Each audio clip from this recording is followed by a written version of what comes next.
First, when you use an app, it's now only going to get limited access to your information, your name, your profile photo, and your email address, unless they've gone through a full review. So that's much less information than apps can get on mobile platforms today.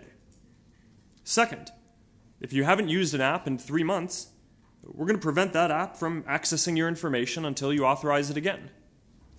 Third, last month, we showed everyone on the top of their newsfeed a tool with a list of all the apps that they've used, as well as a simple way to remove permissions for any apps that they no longer want to access. Finally, we're investigating every single app that had access to a large amount of people's information before we locked down our platform in 2014. And where we have concerns, we're going to conduct an audit and suspend the app. And if we conclude that people's personal data was misused, we will ban the app and the developer completely and tell everyone who is affected. So far, we've investigated thousands of apps, and we've suspended more than 200. As we work to protect people's information, we also need to give people more control.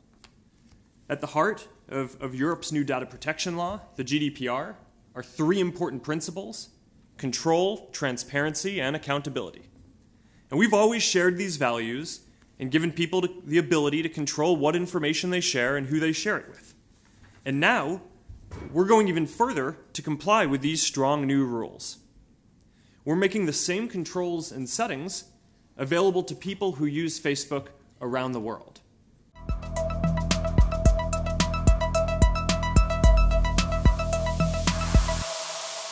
Okay, there were a few questions about GDPR.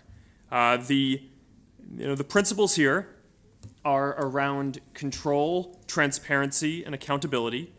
The idea, a number of you asked when we expect to be fully compliant with GDPR regulations.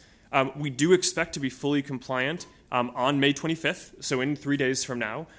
We've had a large team working on this inside Facebook to make sure that we're compliant. And one of the things that we've wanted to make sure in rolling this out is, because one of the things that the law requires here in Europe is that someone has to go through these extensive flows before they can use the service, starting on May 25th.